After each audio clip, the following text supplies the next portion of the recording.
नमस्कार दोस्तों। वर्ष 2021 कैसा जाने वाला है? संपूर्ण वर्ष 2021 वृषभ राशि के जातकों के लिए कैसा जाने वाला है? वृषभ राशि के लिए वार्षिक राशि फल क्या होगा? किस क्षेत्र में सौगातें मिलेंगी? कहां पर सावधानी बरतने के संकेत मिलने वाले हैं? इस बारे में ओवरऑल आज के इस वीडियो में हम चर्चा करेंगे। देखिए, इस बारे में कोई भी संदेह नहीं कि वर्ष 2020 जो गया वो चैलेंजेस से भरा हुआ था, वो परेशानियों से भरा हुआ था, वो मानसिक तनाव और चिंताओं से भरा हुआ था। हालांकि इसका ये मतलब कतई नहीं कि किसी को उपलब्धि हासिल नहीं हुई। मैं कई ऐसे लोगों के संपर्क में आया हूं जिनकी नई जॉब्स भी लगी हैं, जिनको प्रमोशंस भी मिले हैं, जिनके बिजनेस भी आगे बढ़े हैं, जो पढ़ाई जिन्होंने एग्जाम्स दी और अच्छे अंक भी जिन्होंने प्राप्त किए हैं। तो कई ऐसे लोगों के संपर्क में मैं आया हूं, लेकिन इस बात से भी नजरअंदाज नहीं किया जा सकता कि कई लोगों की जॉब्स गई हैं, कई लोगों की जॉब्स हैं लेकिन परेशानी में है, बिजनेस है लेकिन परेशानी में है, पढ़ाई में मन नहीं लग रहा, चिंता तनाव की स्थितियां निर्मित हो रही। तो ऑब्वियसली वर्ष 2020 जो था वो सचमुच में कहीं ना कहीं चैलेंजेस से भरा हुआ था और खासतौर पर मानसिक तौर पर चिंता तनाव देने वाला था। वहीं पर हम सभी की आशाएं वर्ष 2021 से हो जाती है कि भाई वर्ष 2021 कहीं ना कहीं अच्छा हो, किसी क्षेत्र में अच्छा हो, कहीं ना कहीं उपलब्धि कारक हो। तो यहां पर अलग अलग क्षेत्र जो जीवन के महत्वपूर्ण क्षेत्र होते हैं, उन अलग अलग क्षेत्रों के आधार पर मैं आपको बताने जा रहा हूं आपका राशिफल, आपका भविष्यफल वर्ष 2021 के लिए। सबसे पहले आपको एक बात यहां पर यह बता दूं कि मेरे जो राशिफल होते हैं वो चंद्र राशि पर आधारित होते हैं। उसकी वजह यह है कि शास्त्रों के अनुसार ग्रहों के गोचरों की गणना यदि सार्वजनिक तौर पर की जाए तो चंद्र कुंडली से की जानी चाहिए। चंद्र कुंडली चंद्र राशि को ही लग्न मान करके बनाई जाती है। आगे बढ़ते हैं और अब शुरुआत करते हैं। सबसे पहले नंबर पर आपके धन की, आपकी आर्थिक स्थिति की, आपके नौकरी की, आपके व्यवसाय की बात करते हैं, क्योंकि धन आर्थिक स्थिति कहीं ना कहीं नौकरी और व्यवसाय से ही जुड़ा हुआ होता है।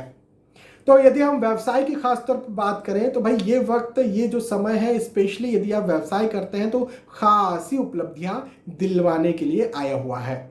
जी हाँ, व्यवसाय के दृष्टिकोण से खासी उपलब्धि होगी। खास तौर पर यदि मैं आपसे कहूं तो वर्ष का शुरुआती वक्त है फरवरी, मार्च, अप्रैल, मैं इस वक्त की बात कर रहा हूं। और खासतौर पर वर्ष का जो मध्य वक्त है, मध्य में भी मैं कहूंगा अगस्त, सितंबर, ये जो समय है ये आपके लिए उपलब्धि कारक ज्यादा होगा। हालांकि मई का वक्त, जून का वक्त और दिसंबर का वक्त इस वर्ष 2021 का आखिरी समय भी जो है कहीं ना कहीं चैलेंजेस, कहीं ना कहीं परेशानियां, कहीं ना कहीं संघर्ष आपको दे सकता है। देखिए, उतार चढ़ाव जीवन का हिस्सा है। यदि आप बिजनेसमैन हैं, यदि आप बिजनेस करते हैं तो आपको ये बात पता है ग्राफ ऊपर नीचे होता रहता है। लेकिन ओवरऑल यदि वर्ष 2021 को देखा जाए तो पॉजिटिविटीज ज्यादा है कंपेरेबली नेगेटिविटीज। तो यदि आप ग्राफ देखेंगे तो वो प्लस ही रहेगा, वो आगे बढ़ता हुआ ही आपको दिखेगा। तो व्यवसाय करने वाले जातकों के लिए वक्त बहुत अच्छा है। नौकरी करने वालों की बात करें तो भाई आपको जो पदोन्नति मिलने वाली थी, हो सकता है 2020 में पदोन्नति मिलने वाली हो, इंक्रीमेंट मिलने वाला हो, वो नहीं मिल पाया। तो वर्ष 2021 का जो शुरुआती वक्त है, खासतौर पर वही फरवरी मार्च का वक्त है, ये आपको इंक्रीमेंट जरूर देगा। प्रमोशन के योग भी मुझे बनाता हुआ नजर आता है। हालांकि यहां पर मैं अगेन ये बात कहना चाहता हूं कि जो अप्रैल, मई, जून, ये जो वक्त है कहीं ना कहीं आपको चिंताएं दे सकता है, तनाव दे सकता है। देखिए, प्रमोशन तो हो गया लेकिन जिम्मेदारियां बढ़ गई, इंक्रीमेंट तो हो गया लेकिन आपके ऑर्गेनाइजेशन का, आपकी कंपनी का आपके ऊपर जो है प्रेशर बढ़ गया। तो ऐसी स्थितियां जो है इस बीच में ज्यादा हो सकती है। तो उसे चिंता न करें, उसे डरे मत, घबराएं ना, ये एक सिस्टम का हिस्सा होता है। आप आगे बढ़े। वर्ष 2021 का आखिर का जो समय, दिसंबर का जो समय, नवंबर का जो समय, ये भी प्रेशर दे सकता है। तो प्रेशर में ज्यादा ना आए। ओवरऑल आपके लिए आर्थिक दृष्टिकोण से, आपके लिए धन के दृष्टिकोण से, आपके लिए प्रतिष्ठा के भी दृष्टिकोण से वक्त अच्छा होगा। हाँ, अपने कॉलीग्स के साथ, अपने अधिकारियों के साथ कहीं ना कहीं मतभेद की स्थितियां बीच बीच में बन सकती हैं, लेकिन दिमाग से काम लें, डिप्लोमेटिकली चलें। देखिए, कई बार होता है जब स्ट्रेट फॉरवर्ड बोल जाते हैं ना तो आपका काम बिगड़ जाता है। तो कई बार डिप्लोमेटिक होना भी जरूरी है। डिप्लोमेटिक का मतलब मैं ये नहीं कह रहा हूं झूठ बोले। डिप्लोमेसी जस्ट नॉट कि आप झूठ बोल रहे हैं। डिप्लोमेसी का मतलब ये कि आप किसी बात को किसी अलग तरह से घुमा करके बता देना। तो बात भी आपने बता दी और आपका जो उद्देश्य था वो भी पूरा हो गया और किसी को बुरा भी नहीं लगा या आपकी बात गलत तरह से भी नहीं गई। तो ये इस चीज को सीखने की आपको ज्यादा जरूरत होगी। गुप्त शत्रु आपको परेशान कर सकते हैं, कॉम्पिटिटर्स परेशान कर सकते हैं, हालांकि जीत आपकी होगी।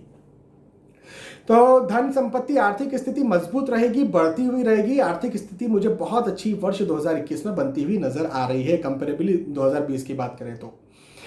घर परिवार की बात करें तो कहीं ना कहीं तनाव के योग है। मैं ये समझता हूं कि मई जून का जो वक्त है, इवन अप्रैल से भी लगा सकते हैं, अप्रैल मई जून, ये वक्त कहीं ना कहीं तनाव, चिंता, मतभेद, मनभेद इनको पैदा कर सकता है। हालांकि मार्च और उसके पहले का जो समय है वर्ष 2021 का, ये आपके दायित्वों को भी बढ़ा सकता है। दायित्वों को बढ़ाने का मतलब ये कि विवाह हो जाए, पति या पत्नी ऑब्वियसली आपके जीवन में आ जाए, या संतान प्राप्ति की कहीं खुशखबर मिल जाए, तो उन्हें भी बढ़ा सकता है। लेकिन फिर उसके थोड़े समय बाद कहीं ना कहीं मतभेद मुझे दिखते हैं। और यदि हम बात करें सेकेंड हाफ यानी जून के बाद की बात करें वर्ष में, तो मतभेद खत्म होते हुए नजर आते हैं और जून के बाद में सारे मतभेद जो है वो खत्म हो जाएंगे। सौहार्द, पारिवारिक प्रेम जो है वो बनेगा। यदि आप विवाह करना चाह रहे हैं तो मेरा आपको स्पष्ट तौर पर कहना यह है कि कुंडली मिलान किए बिना विवाह बिल्कुल भी ना करें। कुंडली मिलान बहुत जरूरी होती है। कुंडली मिलान करके ही विवाह करें, क्योंकि कुंडली मिलान एक शर्त होती है, वो ये कि आपका वैवाहिक जीवन अच्छा होगा या बुरा होगा। तो अच्छे एस्ट्रोलॉजर से कुंडली का मिलान करना कंपलसरी है विवाह के पहले।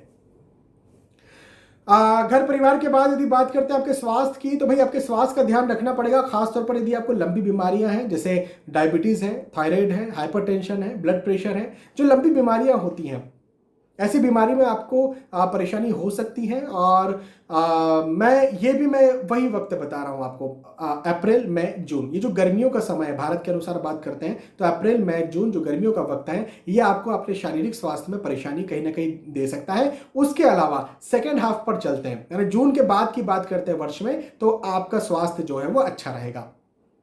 तो कोई ऐसी बड़ी दिक्कत मुझे यहां पर बनती हुई नजर नहीं आती है, बिल्कुल चिंता की कोई भी बात नहीं दिखती है। स्वास्थ्य के बाद यदि हम चर्चा करते हैं, यदि आप स्टूडेंट हैं तो स्टूडेंट्स के लिए ये वक्त जो है उपलब्धिकारक दिखता है। देखिए, चिंताएं जरूर होंगी, वर्ष के शुरुआती वक्त में चिंताएं मुझे बनती हुई नजर आती है, तनाव बनता हुआ नजर आता है। लेकिन जब आप एग्जाम देंगे और एग्जाम का आपको जब रिजल्ट मिलेगा, तो तनाव खुशी में, उत्साह में तब्दील हो जाएगा। कहने का मतलब उपलब्धि दिखती है। ऑब्वियसली आपको एकाग्रता रखनी पड़ेगी, कंसंट्रेशन रखना पड़ेगा, मेहनत ज्यादा करना पड़ेगी। ये वक्त आपसे मेहनत ज्यादा लेगा, कठिन परिश्रम ज्यादा लेगा। आपको ये लग सकता है कि मुझे मेरे फ्रेंड के मुकाबले ज्यादा मेहनत करना पड़ रही है, लेकिन चिंता न करें, आपको उसके बदले में मिल भी जरूर जाएगा। तो चिंता की कोई बात नहीं है। आप यदि स्टूडेंट हैं, हो सकता है आप नौकरी करते करते किसी चीज़ की पढ़ाई कर रहे हो सकता है आप गवर्नमेंट जॉब को लेकर के प्रिपरेशन कर रहे हो सकता है आप कॉम्पिटिटिव एग्जाम को लेकर के प्रिपरेशन कर रहे हो सकता है आप स्कूल में, हो सकता है आप कॉलेज में हो, उसकी अपने सेमेस्टर की या ईयर की कोई एग्जाम दे रहे हो।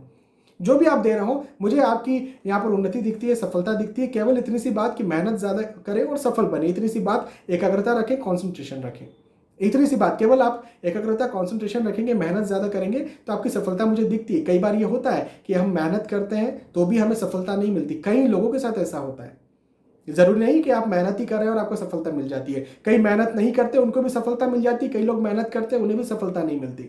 लेकिन अच्छी बात यह है कि हम मेहनत कर रहे हैं और हमें सफलता मिल जाए, तो ये एक अच्छी बात है जो कि मुझे आपके साथ बनती हुई यहाँ पर नजर आ रही है।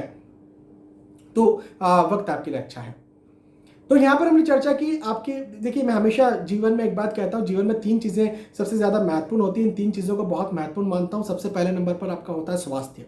स्वास्थ्य बहुत ज़्यादा महत्वपूर्ण है। दूसरे नंबर पर होता है आपका परिवार, आपके अपने, ये बहुत ज़्यादा महत्वपूर्ण है। और तीसरे नंबर पर होता है आपका फाइनेंस, पैसा, धन। और फाइनेंस, पैसा, धन कहाँ से आता है? नौकरी करते हैं, व्यवसाय करते हैं, वहाँ से आता है। तो इन तीनों विषयों में जो खास विषय थे, उनके बारे में मैंने आपको बताया कि वर्ष 2021 आपके लिए कैसा जाने वाला है। एक और बात यहाँ पर मुझे बनती हुई नजर आती है कि फाइनेंस आपकी नौकरी, आपके व्यवसाय से तो जरूर आता है, लेकिन ये आपकी पैतृक संपत्ति से भी आ सकता है। तो यदि आप पैतृक संपत्ति के हकदार हैं या यदि आप पैतृक संपत्ति चाहते हैं, तो ये भी मुझे आपकी मिलती हुई नजर आती है। लेकिन वर्ष के द्वितीय हाफ का मतलब ये कि जून के बाद, तो जून के बाद आपको आपकी पैतृक संपत्ति मिल सकती है यदि आप उसके हकदार हैं और आप उसे चाहते हैं तो तो यहाँ पर हमने चर्चा की है वर्ष 2021 के राशिफल के बारे में, वार्षिक राशिफल के बारे में और खासतौर पर वृषभ राशि के जातकों के बारे में। आपको सारी राशियों के राशिफल मिलेंगे, लेकिन अलग अलग वीडियोस के माध्यम से मिलेंगे, तो आप बने रहिए। यदि आप ऐसे ही रेगुलरली राशिफल जानना चाहते हैं, जैसे दैनिक राशिफल, साप्ताहिक राशिफल, वार्षिक राशिफल, मासिक राशिफल, या ज्योतिष सीखना चाहते हैं, खुद ज्योतिष अपनी कुंडली खुद पढ़ना सीखना चाहते हैं, आप जो है समय समय पर ज्योतिष या ग्रहों की हो रही घटनाओं के बारे में सजग रहना चाहते हैं, अपडेट रहना चाहते हैं, कौन सा ग्रह कब वक्री हो रहा है, कब मार्गी हो रहा है, कब राशि परिवर्तन कर रहा है, कब सूर्य ग्रहण है, कब चंद्र ग्रहण है इत्यादि, या ज्योतिष के नाम पर हो रही लूटपाट से बचना चाहते हैं, ये भी बड़ा बड़ा ज्वलनशील मुद्दा है। यदि लूटपाट से बचना चाहते हैं, और भी बहुत सारी चीजें ज्योतिषी संबंधी यदि आप जानना चाहते हैं, तो यदि आप इस वीडियो को YouTube पर देख रहे हैं तो इस YouTube चैनल को सब्सक्राइब करें यदि सब्सक्राइब नहीं किया है तो, और फेसबुक पेज पर यदि आप देख रहे हैं या फिर इंस्टाग्राम पर देख रहे हैं तो फॉलो या लाइक जरूर इन अकाउंट्स को या पेज को करें, ताकि आपको ये जो फेसबुक, यूट्यूब या इंस्टाग्राम में समय पर ये वीडियोज देता रहे। बहुत बहुत धन्यवाद आपका। आने वाले वीडियोस में, आने वाले एपिसोड्स फिर मिलेंगे, तब तक के लिए आज के इस वीडियो में आपसे विदा चाहूंगा। नमस्कार।